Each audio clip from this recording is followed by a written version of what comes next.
कहानी में अब तक हमने देखा था कि जियांगशन की मुलाकात उसके सेकंड सीनियर से हो जाती है, जिसने तो आते ही जियांगशन के लिए मुसीबतें खड़ी करना शुरू कर दिया था। और चैप्टर के एंड में हमने देखा था कि काफी थके होने के कारण जियांगशन तो जिनी की कार में ही सो गया था। आज के चैप्टर की शुरुआत में हम जिनी को देखते हैं जो कि जियांगशन के पैर दबा रहा था और जियांगशन उससे कहता है कि इसके बाद मैं भी तुम्हारे पैर दबा दूंगा, जिस पे जिनी कहता है कि मुझे नहीं लगता कि तुम तब तक जागने वाले हो। फिर जिनी उससे पूछता है कि क्या तुम आज अपने नए सीनियर से मिले, और वैसे तुमने अपने टीचर को बता दिया ना कि तुम मेरे साथ रहने वाले हो। इस पर जियांगशन कहता है कि हाँ, मैंने टीचर को बता दिया है कि मैं तुम्हारे साथ रहने वाला हूँ। और रही बात सीनियर की, वो तो मुझसे काफी नफरत करते हैं। जिस पे जिन्नी पूछता है आखिर क्यों। इस पर जियांगशन उसे कुछ नहीं बता रहा होता है और अपना चेहरा छुपा लेता है, तो जिन्नी तुरंत ही उसके ऊपर चढ़ जाता है, जिससे जियांगशन हैरान होकर शर्माने लगता है। यहाँ जिन्नी उससे पूछता है जल्दी से मुझे बताओ आखिर वो सीनियर तुम्हें पसंद क्यों नहीं करता है। इस पर जियांगशन कहता है मुझे नहीं पता, शायद मैं उसे घूर घूर कर देख रहा था इसलिए। इस पर जिन्नी कहता है ये कैसा बकवास हुआ, वैसे एक बात बताना, क्या वो मुझसे ज्यादा हैंडसम और हॉट है। इस पर जियांगशन तो सिंगजी की तारीफों के पुल बांधने लगता है और कहता है कि हाँ बिल्कुल, वो काफी ज्यादा हैंडसम है और बहुत ही ज्यादा स्मार्ट है और वो काफी ज्यादा हॉट भी है। यहाँ जिन्नी तो काफी अजीब तरह से सिंगजी को इमेजिन करने लगता है और इससे पहले कि वो और कुछ पूछ पाता हम देखते हैं जियांगशन सो चुका था, तो जिन्नी अपने नन्हे स्वान को गुड नाइट कहता है और वो सीन वहीं पे कट हो जाता है। अगले सीन में हम जियांगशन को देखते हैं जो कि आज जल्दी क्लास आया होता है और लुयन को गुड मॉर्निंग कहता है। यहाँ लुयन साफ सफाई कर रही होती है तो जियांगशन भी उसकी मदद करने लगता है। तभी हम देखते हैं अचानक से सिंगजी वहाँ पर आ जाता है जो कि अपने कपड़े पहन लेता है और लुयन से कहती है सुबह सुबह कहाँ से आ रहे हो तुम। सिंगजी कहता है मैं प्रैक्टिस कर रहा था। इस पर लुयन कहती है मैंने तुम्हें बार बार बताया है ना कि ज्यादा प्रैक्टिस करना भी अच्छा नहीं है, पिछली बार तुमने चोट लगा लिया था। इस पर सिंगजी कहता है मैं जानता हूँ। फिर तुरंत ही लुयन से कहता है चलो हमें नीचे असेंबली के लिए जाना है। जियांगशन वहाँ पे सफाई कर रहा होता है तो सिंगजी कहता है और ये सफाई कर्मचारी भी हमारे साथ आ सकता है। लुयन भी जियांगशन को उनके साथ असेंबली में चलने को कहती है। जियांगशन के पूछने पर वो उसे बताती है कि आज हम हमारे जूनियर से या फिर थर्ड फ्लोर वाले बच्चों से मिलने के लिए जाएंगे। पर यहाँ जियांगशन तो बाकी के बच्चों से मिलने के लिए काफी ज्यादा नर्वस था। यहाँ फिर हम उन तीनों को साथ में जाते हुए देखते हैं, जहाँ पहले सिंगजी फिर लुयन और फिर जियांगशन साथ में चल रहे होते हैं। वहाँ जो थर्ड फ्लोर के बाकी बच्चे होते हैं वो तो सिंगजी को देखकर काफी ज्यादा खुश थे और उसकी काफी तारीफें कर रहे होते हैं और लुयन की भी वो काफी तारीफ कर रहे थे। यहाँ लुयन कहती है जियांगशन को कि तुम्हें नर्वस नहीं होना चाहिए, वो लोग भी तुम्हारी तरह ही स्टूडेंट है। जिसपे सिंगजी अचानक से मुड़कर कहता है आखिर तुम किस बात के लिए इतना डर रहे हो। जिसपे लुयन उसे कहती है कि तुम ताना मारना बंद करोगे। पर सिंगजी तो अभी बस शुरू ही हुआ था, वो तुरंत ही थर्ड फ्लोर के बच्चों की क्लास लगाना स्टार्ट कर देता है और उन्हें काफी सारे ताने मारते हुए उन्हें लाइन में सीधे लगने को कहता है। यहाँ सिंगजी के गुस्से को देखते हुए वो लोग सीधे लाइन में लग जाते हैं। तभी उनकी नजर जियांगशन पर पड़ती है और वो उसके बारे में बात करने लगते हैं, जिसमें से एक लड़का कहता है कि वो डायरेक्टर शन का नया स्टूडेंट है। तभी उनमें से एक और लड़का कहता है अरे ये तो वही गाँव का गवार है ना जो की पिछली बार यहाँ आया था। यहाँ जियांगशन को तो अब काफी बुरा लगने लगता है और उसका कॉन्फिडेंस गिर जाता है। तभी अचानक से सिंगजी उससे कहता है सीधे खड़े रहो, इन दो कौड़ी के थर्ड फ्लोर वाले बच्चों के सामने हमारी नाक कटाने की कोई जरूरत नहीं है, हम फिफ्थ फ्लोर वाले हैं, हम इनसे काफी ऊपर है। जियांगशन को भी सिंगजी की बात सुनकर कॉन्फिडेंस आने लगता है और वो सीधे खड़ा हो जाता है और फिर वो सभी लोग थर्ड फ्लोर के बच्चों के सामने से ही गुजर जाते हैं। वहीं थर्ड फ्लोर के बच्चों को तो जियांगशन से काफी ज्यादा जेलसी हो रही होती है, इसीलिए वो तुरंत ही सिंगजी से कहते हैं सीनियर आखिर आप इस गाँव के गंवार के साथ क्यों घूम रहे हो। जिस पर सिंगजी उन्हें करारा जवाब देते हुए कहता है क्योंकि उसके पास तुमसे ज्यादा काबिलियत और टैलेंट है, तो क्यों ना तुम इस तरह जबान चलाने से अच्छा अपने पैर चलाओ और प्रैक्टिस करके देखो कि कहीं तुम उसके लेवल पर पहुंच जाओ। जियांगशन तो काफी हैरान हो गया होता है कि सिंगजी पहली बार उसका साथ दे रहा है। यहाँ सिंगजी उसकी तरफ देखता है और तुरंत ही कहता है तुम मुझे क्या घूर रहे हो, सीधे मेरे साथ चलो, यहाँ हमारी असेंबली स्टार्ट होने वाली है।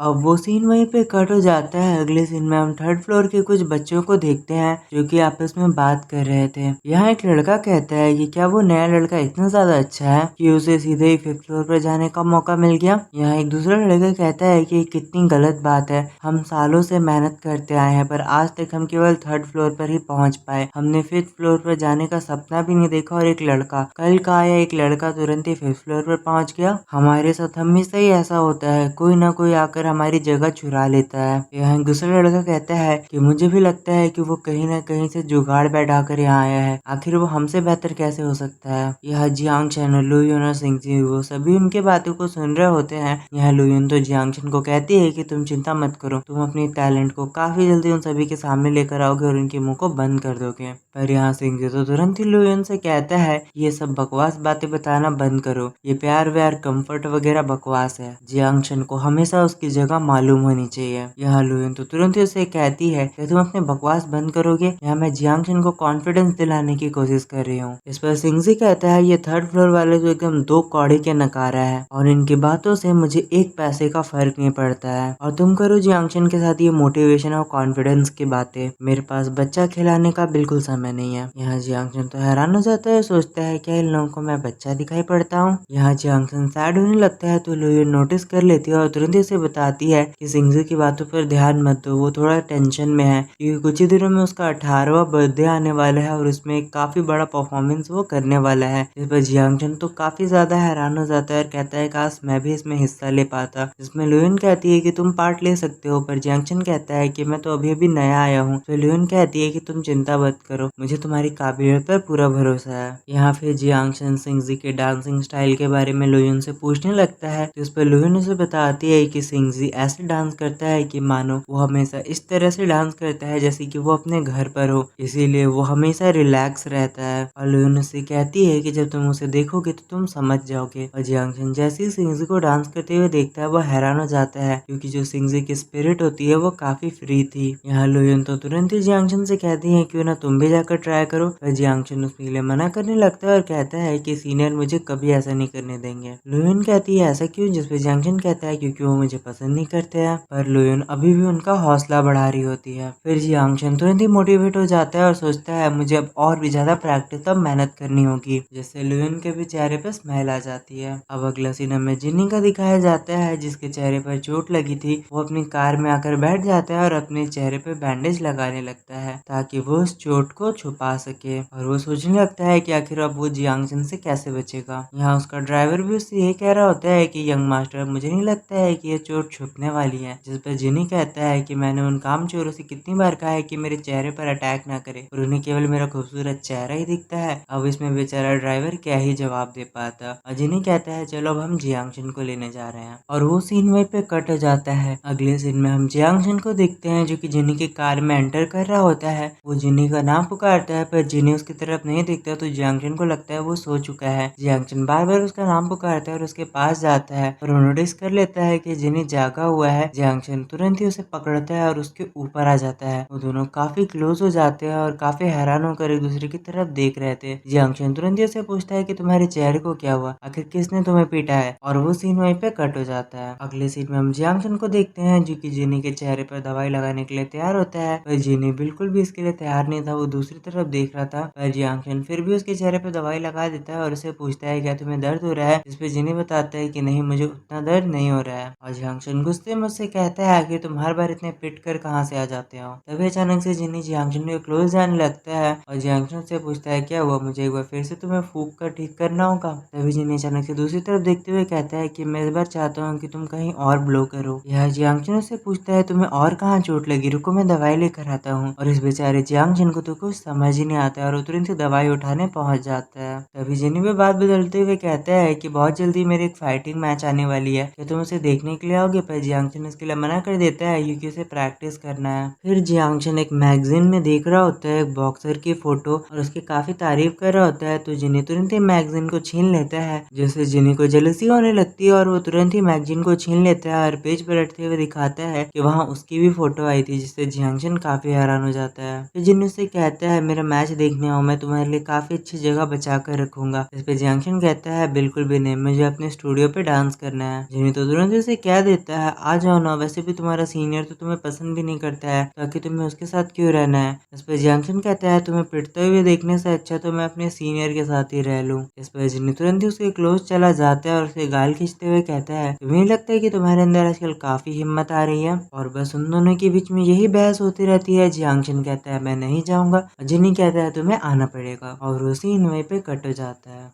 अब अगला सीन मॉर्निंग का स्टार्ट होता है। जियांगचन उठकर ब्रश कर रहा था, तभी उसे आईने पर बॉक्सिंग मैच का टिकट चिपका हुआ मिलता है जो कि जिन्हें उसके लिए छोड़ कर गया था, और वो सीन वहीं पे कट हो जाता है। अगले सीन में हम जियांगचन को देखते हैं जो कि डांस स्टूडियो पहुंचा होता है और लियोन हर बार की तरह जल्दी आकर वहाँ प्रैक्टिस कर रही थी। फिर वो दोनों वहीं पे बात करने लगते हैं। लियोन उसे पूछती है बहुत जल्दी तुम्हारे स्कूल स्टार्ट होने वाले हैं, क्या तुम इसके लिए एक्साइटेड हो? जिसपे जियांगचन बताता है कि हाँ बिल्कुल मैं काफी एक्साइटेड हूँ। फिर जियांगचन लियोन से पूछता है कि आखिर वो डांस और पढ़ाई को साथ में मैनेज कैसे करती है, जिसपे लियोन बताती है कि वो दोनों के लिए टाइम बांट देती है और वो मैनेज हो जाता है। फिर वो सिंगजी के बारे में बताती है कि सिंगजी तो काफी ज्यादा जीनियस है, वो तो बिना कुछ किए ही बिना मेहनत किए ही एग्जाम में पास हो जाता है, जिसपे जियांगचन काफी हैरान हो जाता है। तभी हम देखते हैं सिंगजी वहां पर आ जाता है और कहता है चलो तुम्हारी क्लास का समय हो चुका है, और जियांगचन उसे ग्रीट करता है पर सिंगजी उसे इग्नोर करके आगे बढ़ जाता है। अब नेक्स्ट सीन में हम हमारे नन्हे सोहन को देखते हैं जो कि आज पहली बार अपनी क्लास में आया होता है। यहाँ सभी लोग उसके बारे में बातें बना रहे होते हैं कि 5th फ्लोर वाला लड़का यहाँ पर आया है, पर जियांगचन को सिंगजी की बात याद आती है कि उसे 5th फ्लोर को एम्बेरस नहीं करना है, इसलिए वो काफी कॉन्फिडेंस में अंदर घुसता है और वो जहाँ जाकर बैठता है वहां से उठकर लोग चले जा रहे थे तो उसे काफी बुरा लगने लगता है और वो शांति से अकेला बैठ जाता है। तभी वहां पर एक लड़का आ जाता है जो कि जियांगचन से बात करने लगता है और उसे पूछता है क्या तुम अकेले हो, इस पर जियांगचन भी उसे खुशी से बात कर रहा होता है। यहाँ वो लड़का बताता है कि उसका नाम जैंगजी है और वो 3rd फ्लोर का स्टूडेंट है। जियांगचन भी उससे अच्छे से बात कर रहा होता है। यहाँ हमें लगता है कि जियांगचन को फाइनली एक फ्रेंड मिलने वाला था। वहीं दूसरी तरफ हम जिनी को देखते हैं जो कि अपने बॉक्सिंग मैच के लिए तैयार हो रहा था। तभी यहाँ पर उसकी मैनेजर उससे पूछती है कि तुमने आज अपने फेवरेट ग्लव्स पहने हैं जो कि तुम्हारे दोस्त ने दिए थे ना, क्या नाम है उसका? जियांगचन। जिसपे जिनी बताता है हाँ बिल्कुल, और आज वो हमारे मैच को देखने वाला है और अगर वो नहीं आया तो मैं गुंडे भेज कर उसे किडनैप करवा के यहाँ लाऊंगा, और वो सीन वहीं पे कट हो जाता है। अगले सीन में हम जियांगचन को देखते हैं जो कि जैंगजी के साथ बात कर रहा होता है। यहाँ वो लड़का तो उसे पूछता है कि तुम 5th फ्लोर पे क्या करते हो, इस पे जियांगचन कहता है कि बिल्कुल तुम्हारी तरह मैं वहाँ पे प्रैक्टिस करता हूँ। इस पर जैंगजी तो अचानक से उससे कहता है कि हम दोनों बिल्कुल भी सेम नहीं है, तो इस तरह का मजाक करना बंद करो, वैसे भी तुम 5th फ्लोर वाले तो सब मेन लीड हो ना, और हम सभी को तो केवल सपोर्ट करने के लिए रखा गया है। और ये सीन यहीं पे कट हो जाता है और आज की वीडियो को यहीं एंड करते हैं। मिलते हैं अगले चैप्टर के साथ। Thank you for watching, goodbye. Guys, अगर आप वीडियो में इतनी दूरी पर आ चुके हो और आपको आज की ये वीडियो पसंद आती है तो प्लीज़ आप इसे एक लाइक कर देना, और चैनल पे नहीं हो तो इसे सब्सक्राइब कर दो, और कमेंट करके मुझे ज़रूर बताना कि आपको आज का ये वीडियो कैसा लगा। आपकी एक लाइक और सब्सक्राइब से हमें काफ़ी ज़्यादा मोटिवेशन मिलता है और हम वीडियो को जल्दी से जल्दी लाने की कोशिश करते हैं। इतनी देर मेरी वीडियो को देखने के लिए आप सभी का बहुत बहुत शुक्रिया। मिलते हैं अगली वीडियो के साथ। Thank you for watching, good bye.